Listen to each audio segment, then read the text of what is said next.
Iran America तनाज़े को settle करने के लिए ईरान ने नई तजावीज़ बजरिया पाकिस्तान भिजवा दी अमेरिका को, जिन्हें ट्रंप ने एक बार फिर मुस्तरद कर दिया है। ट्रंप हुकूमत के वजीर जंग पीट हेग्सेथ कह रहे हैं कि ईरान जंग कब ख़त्म होनी है इसका फैसला व्हाइट हाउस करेगा। अमरीकी सेनेट में ईरान जंग के खात्मे के लिए करारदाद 6ठी मरतबा नाकाम हुई है और रॉयटर्स की जानिब से ये बताया जा रहा है कि ट्रंप इंतजामिया के सीनियर हुक्काम ये दावा कर रहे हैं कि जंगबंदी के नतीजे में दोनों मुल्कों के दरमियान लड़ाई ख़त्म हो चुकी है। लेकिन यहाँ सवाल ये उठता है कि अगर जंग ख़त्म हो चुकी है तो फिर स्ट्रेट ऑफ हॉर्मुज़ की अमरीकी नाकाबंदी को क्या कहा जाए। कल अमरीकी वजीर जंग से कांग्रेस में बड़े सख्त सवालात हुए हैं। वो किसी भी सवाल का दो टोक जवाब तो नहीं। ट्रंप इंतजामिया को जंग के हवाले से फिर सख्त हजीमत का सामना भी करना पड़ा। You have been lying to the American public about this war from day one. You should know better. Shame on you. You were incompetent then. You're incompetent now. Do you know how much it will cost Americans in terms of their increased cost in gas and food over the next year because of the Iran war? Gotcha questions about domestic things. You don't even know what the average American is paying. Goal of ours is to make sure that Iran never blockades the Strait of Hormuz. Would that be an objective of ours? Our blockade is signaling to the world that we actually control that strait. Do you believe that the president is mentally stable enough to be the commander-in-chief? Did you ask the same question of Joe Biden for 4 years? As I said a year ago, you need to resign. Straight of Hormuz के naval blockade ने इस वक्त पूरी दुनिया की मईशतों को झंझोड़ कर रखा हुआ है। ऑयल की कीमतों में मुसलसल इजाफा हो रहा है। खुद अमेरिका में महंगाई की शरह में इजाफा हो रहा है। पाकिस्तान में पेट्रोल डीजल 400 रुपए का हो गया है। महंगाई 21 माह की बुलंद तरीन सतह पर पहुंच गई है। दुनिया में खाद तैयार करने वाली जो सबसे बड़ी कंपनी में से एक है यारा, इसके सरबराह ने खबरदार किया है कि अब बंद होने से खाद और उसके अहम अज्जा की तरसील में रुकावट आ गई है, जिससे आलमी सतह पर खुराक की कमी, शदीद कमी का बहरान हो सकता है। और सूरत हाल अगर तब्दील नहीं होती तो फिर हर हफ्ते तकरीबन 10 अरब अफराद के लिए एक वक्त के खाने जितनी कमी हो सकती है। तो हालात इस वक्त खौफनाक रुख इख्तियार कर रहे हैं। प्रोग्राम में इस पर बात करने के लिए डॉक्टर शाहिद हसन सिद्दीकी साहब पहले हिस्से में मुझे ज्वाइन कर रहे हैं, जो कि माहिर माशियात हैं। सर, आपके वक्त की बेहद शुक्रगुजार हूँ। जिस तरह के रिपोर्ट्स इस वक्त आ रही हैं, स्ट्रेट ऑफ हॉर्मुज़ का ब्लॉकेड लिफ्ट हो नहीं रहा। पाकिस्तान में पेट्रोल की कीमतें कल रात मजीद बढ़ी हैं। जो रिपोर्ट्स आ रही हैं उसमें बताया जा रहा है कि अगर हालात इसी तरह से चलते रहे तो कितनी बड़ी तादाद में लोगों के खाने पीने की किल्लत का सामना करना पड़ेगा। किस रुख पर जाते हुए आपको हालात दिखाई दे रहे हैं, क्योंकि महंगाई भी डबल डिजिट में जाने वाली है और जो हमारी रिपोर्ट्स हैं उसके मुताबिक तो 8-9% हैं और उससे तो कई ज्यादा हैं। फिर जो डबल फिगर में अगर जाने की बात हो रही है तो जो जा चुकी है। बहुत शुक्रिया आपका। मैं पहले आपसे कर दूं कि इस हकीकत को तस्लीम कर लें, जो कि नहीं की जा रही, कि ये जो जंग मुसल्लत की गई है ईरान के ऊपर, ये 9/11 के बाद इस्तेमारी मकासद के उसूल के लिए सबसे बड़ी फैसला कुन जंग है ये, और ये बड़ा संगीन मरहला है। इसको इसी तरह से देखें जिस तरह इराक पर हमला किया गया था। हमने इस्तेमारी मकासद हासिल करना चाहता है और उसमें पेंटागन की मुकम्मल सपोर्ट है। ये असरात जंग अगर कल भी खत्म हो जाए तो दुनिया पर लंबे अरसे के लिए रहेंगे। लेकिन जब आप पाकिस्तान की बात करते हैं तो मैं ये समझता हूँ कि पाकिस्तान पर इसके असरात दुनिया में दूसरे बेशतर मुल्कों के मुकाबले में कहीं ज्यादा संगीन होंगे। उसकी वजह 3 है। नंबर 1, पाकिस्तान की मईशत 28 फरवरी 2026 को जब ये जंग शुरू हुई थी उससे पहले बहुत ज्यादा गैर मुस्तहकम हो चुकी थी और हमारे बेशतर माशरे शहरिये जवाल की तरफ जा रहे थे। नंबर 2 ये कि हमने हमारे तमाम हुकूमतों की रही हैं, वो ये है कि अपनी टैक्सों की वसूली, कौमी बचतें, सरमायाकारी और बरामदात के बजाय गैर मुल्की इमदाद, कर्जे और रेमिटेंसेस और गैर मुल्कों की डिपॉजिट्स उस पर ये चलाई जा रही थी, वो खतरे में पड़ गई है। और तीसरे, दुनिया का शायद चंद जो IMF में इतना ज्यादा इन्हिसार करते हैं जितना हम करते हैं, 24 मरतबा और 25 मरतबा जाने की तैयारी है।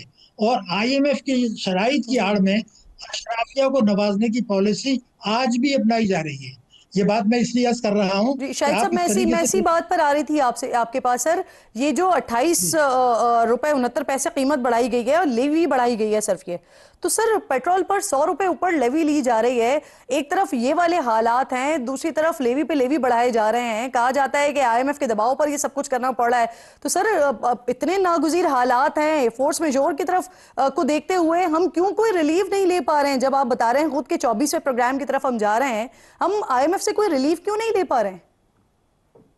पहले मैं आपसे अर्ज कर दूं कि IMF का इन चीजों से कतई कोई दूर दूर तक ताल्लुक नहीं है। मैं पूरी जिम्मेदारी से कह रहा हूँ। मैं आपको बता दूं है क्या। शहबाज शरीफ साहब ने, वजीर आजम पाकिस्तान, क्या उन्होंने ये नहीं कहा था कुछ अर्से पहले कि पाकिस्तान में FDR जो है, तो उसकी कैपेसिटी है जितने टैक्स लेने चाहिए उससे 15,000 अरब रुपया सालाना कम वसूल कर रहा है। ये वज़ीर आज़म का बयान है। लेकिन अगर आप सूबों को भी देख लें, जहाँ तीनों बड़ी पार्टियों की इस वक्त हुकूमत है, वो सब मिला के 25,000 अरब सालाना टैक्सों की मद में कम वसूल कर रहे हैं। यही हमारी तमाम खराबियों की जड़ है। और इसका सारा मलबा कभी पेट्रोलियम लेवी, कभी GST और IMF के खाते में डालते हैं। मैं आपको ये बता दूं, 2 फिगर्स अगर आप देख लें तो तमाम चीजें वाज़ेह हो जाएंगी। अब आप देखें कि जून 2022 में अगर हम चले जाएं तो पाकिस्तान में एक साल में पेट्रोलियम लेवी यानी भत्ता 127 अरब रुपए वसूल किया गया था एक साल में। अब वही भत्ता जिसमें सूबों का हिस्सा नहीं होता, 1468 अरब रुपए इस साल का, यानी इस साल 1341 अरब रुपया भत्ता जिसमें सूबों का हिस्सा नहीं है वफाक वसूल कर रहा है, जिसकी वजह से दालें, सब्जियां, गोश्त, ट्रांसपोर्ट के किराए और सनतों की पैदावार लागत हर चीज बढ़ेगी। कुछ ही महंगा हो रहा है। बिल्कुल दुरुस्त कह रहे हैं आप। बहुत शुक्रिया आपका शाहिद साहब, आप साथ मौजूद थे और जिस तरह की आप गुफ्तगू कर रहे हैं, इख्तियार के साथ मौजूद हैं। मेरे इंतहाई मोअज़्ज़ज़ मेहमान हैं नईम हैदर पंजोता साहब। बहुत शुक्रिया आप दोनों मोअज़्ज़ज़ मेहमानों की। इख्तियार साहब, आपसे ये जरा बात का आगाज करते हैं ना सर। जिस वक्त आप लोग अपोजिशन में थे तो याद है मुझे, PTI की हुकूमत थी उस वक्त, जब पेट्रोल के पैसे बढ़ाए जाते थे, IMF का तस्करा किया जाता था, तो आप लोग तो ये कहा करते थे कि जी ये गिरवी रख दिया है मुल्क को। आज जब आप भी यही कर रहे हैं सर, लेवी पे लेवी बढ़ाए जा रहे हैं, तो फिर आज कैसे जस्टिफाई करेंगे पेट्रोलियम मसनूआत पर आप रिलीफ के नाम पर सर टैक्स पे टैक्स लगाए जा रहे हैं, रिलीफ देने के बजाय आवाम को? बिस्मिल्लाह रहमान रहीम। बहुत शुक्रिया किरण।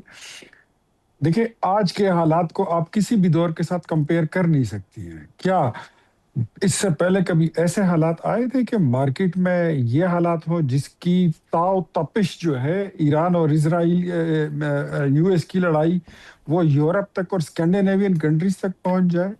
जो आपकी मंडी है वो इतनी तहोबाला होकर रह गई है कि वहां पर तो अब कौन सा मुल्क है जहां पर प्राइसेस में फर्क नहीं आया। हम तो अभी 2 साल ही हुए हैं कि लेकिन मसला ये है कि जो हुकूमत की तरफ से हो रहा है ना, वो इन हालात की वजह से नहीं हो रहा ना।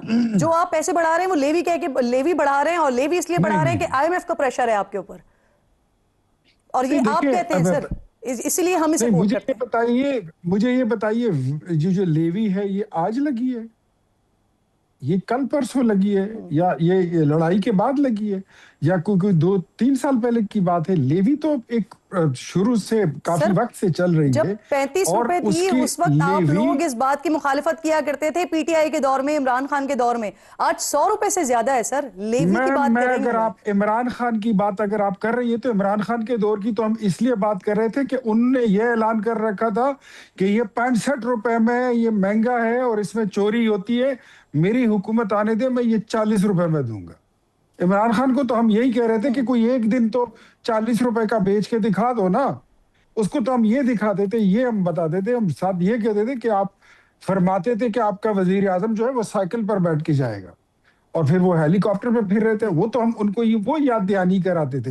अब बात सारी ये है कि जहां से पेट्रोल निकल रहा है, इस वक्त आप कह रहे हैं कि जंगी हालात हैं, सारी दुनिया में पेट्रोलियम प्राइसेस अप हो रही हैं, ठीक है, लेकिन जब कम की जा रही हैं तो वो रिलीफ आवाम तक नहीं आ रहा। दूसरा ये कि ये जो इतनी कीमतें बढ़ाई जा रही हैं, ये उस जंग के असरात की वजह से नहीं बढ़ रही हैं, ये जो हुकूमत का टैक्स है यानी लेवी है उसमें बढ़ रहा है। तो इसलिए ये सवाल किया जा रहा है कि ये तो वक्त ऐसा है, महंगाई बढ़ रही है, इस वक्त फूड सिक्योरिटी होने के खदशात की बात हो रही है, यहाँ पर हम लेवी पे लेवी बढ़ाए जा रहे हैं सर, और उसको आप इस तरह से जस्टिफाई कर रहे हैं कि उस वक्त तो हम इसलिए कहा करते थे, लेकिन अभी जरूरी है टैक्स बढ़ाना।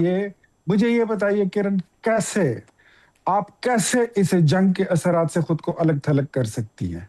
इस जंग की तपिश अगर स्कैंडिनेवियन कंट्रीज तक पहुंच रही है तो आप तो बॉर्डर पर ईरान के पड़े हुए हैं, आपको नहीं पहुंचेगी, कैसे मुबर्रा कर सकते हैं? अगर आप कंपैरिजन में जाती है नाज़रीन के लिए भी और मुझे भी, क्या जंग की वजह से पेट्रोलियम लेवी जो आप लोग ले रहे हैं 105 रुपए, वो जंग की वजह से ले रहे हैं? मैं जरा मुझे थोड़ा सा मेरा मुद्दा भी बोल लेने देना। ये रीजनली इस वक्त आप जिस खित्ते में रहते हैं वहां पर US डॉलर में मैं आपको पर लीटर की कीमत बता देता हूं, पाकिस्तान में है 1.41 पर लीटर, बांग्लादेश में है 1.14 पर लीटर, श्रीलंका में है 1.43 पर लीटर, यूएई में है 0.89 पर लीटर।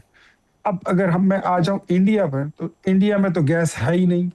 अगर मैं आ जाऊं इंडिया पर, तो वहां पर तो पेट्रोल पंप तो बंद पड़े हुए हैं और वहां पर लड़ाइयां हो रही है। क्या आपके मुल्क में किसी को एक दिन पेट्रोल नहीं मिला? ठीक। क्या किसी को खाना पकाने के लिए गैस नहीं मिली? जो चीज अप्रिशिएट करने की है इन हालात में, वो हम अप्रिशिएट नहीं करते, लेकिन हम वो चीज उठा लेते हैं कि जहां पे तनकीद होती है। अब मुझे ये बताइए कि क्या 129 अरब रुपए की सब्सिडी हमने नहीं दी?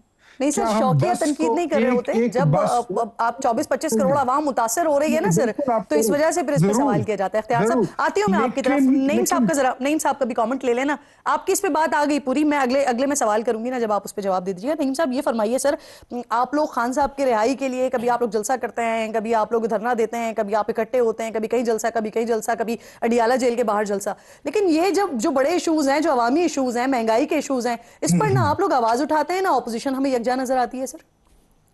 बहुत शुक्रिया, बड़ी नवाजिश आपने मौका दिया। बिल्कुल जी, हम आवाज़ उठा रहे हैं। बाकायदा तौर पर गुज़श्ता 2 दिनों के अंदर प्रेस कॉन्फ्रेंस की गई, और इसके अलावा जो हमारी असम्बली है वहाँ भी फ्लोर ऑफ द हाउस हमने खड़े होकर आवाज़ उठाई, KP असम्बली के अंदर आवाज़ उठी। हर जगह पर, हर सतह के ऊपर, हर प्रोग्राम के अंदर हम बात करते हैं। मेरे तो शो के अंदर लाजमी ये टॉपिक होता है, महंगाई के हवाले से, पेट्रोल के हवाले से, बिजली के हवाले से, गैस के हवाले से। अब सेकंड बात ये रहेगी जो इख्तियार वली साहब ने कहा कि देखें, पेट्रोलियम लीवी की मद के अंदर जो पैसे लिए जा रहे हैं, ये पहले क्या नहीं लिए जा रहे थे। इमरान खान साहब के दौर के अंदर उस वक्त जो यूक्रेन की जंग थी, उस मौके के ऊपर भी इमरान खान साहब ने जो है पेट्रोल की कीमतें नहीं बढ़ाई थी। इसी तरह अगर देखा जाए तो जब कोरोना आया था, कोरोना के अंदर इमरान खान साहब ने पेट्रोलियम लीवी या जितने टैक्सेस थे उनकी छूट दी थी। उन्होंने कहा था कि आवाम के ऊपर प्रेशर ना है। शहबाज शरीफ साहब का बयान हमें याद है, जब वो कह रहे थे कि 100 रुपए के ऊपर भी अगर हुकूमत तेल देती है तो 100 रुपए के ऊपर भी हुकूमत को कोई नुकसान नहीं होता। आज अगर पौने 300 से लेकर आप 400 के ऊपर लेकर चले गए हैं, तो आज शहबाज शरीफ साहब ये क्यों नहीं कह रहे कि पेट्रोलियम लीवी हम नहीं लेते, टैक्सेस नहीं लेते, नुकसान नहीं होता। आज क्योंकि आपका मौकफ और है। IMF की जो शरायत का बताते हैं, बेसिकली असल मसला ये है कि जो टैक्सेस के अंदर शॉर्टफॉल है, उसकी कमी को दूर करने के लिए ये सारा किया जाता है। अब जो कमी होती है, टैक्सेस का शॉर्टफॉल है, वो क्यों होता है? इसलिए होता है कि आप माफिया से आपने टैक्सेस की कलेक्शन नहीं किया। आपका पहला हक बनता था कि जितनी भी माफिया है, कोई सियासतदान है, कोई और बड़ा आदमी है, आप उससे कलेक्शन करें, उनके एसेट्स मंगवाएं। आपसे तो लिस्ट मांगी जाती है कि तोशाखाना ताइफ की लिस्ट दे दें। पाकिस्तान बनने से लेकर आज तक आप अदालत के अंदर वो नहीं पेश करते, क्योंकि जहरी बात है, आपका नाम आता है। तो इशू ही ये है कि जब पाकिस्तान में कानून नहीं होगा, पाकिस्तान अच्छा, के जो अंदर आईन मेरा नहीं जो होगा। बेसिक जो बुनियादी सवाल था ना, उसका जवाब सर वो ये भी था कि आपके ही दौर में एक महंगाई मुकाम मार्च हमने देखा था, तो उस तरह की तबाना आवाज आप लोगों की तरफ से नहीं उठ रही है, बहरहाल ऑपोजिशन की तरफ से। देखिए, जो आप हमारा साथ मार्च मौजूद था, रहिए। जो जी, हमारा जी। मार्च था, जो 26 को भी हम निकले, 4 को भी निकले, उसमें वो यही था खान कि साहब के रूल ऑफ हवाले लॉ से है। था ना। देखिए, चलें, खान चलें, साहब की हम रिहाई आते हैं। हो, मैं आती हूं आपके पास अवामी दोबारा। हुकूमत हो,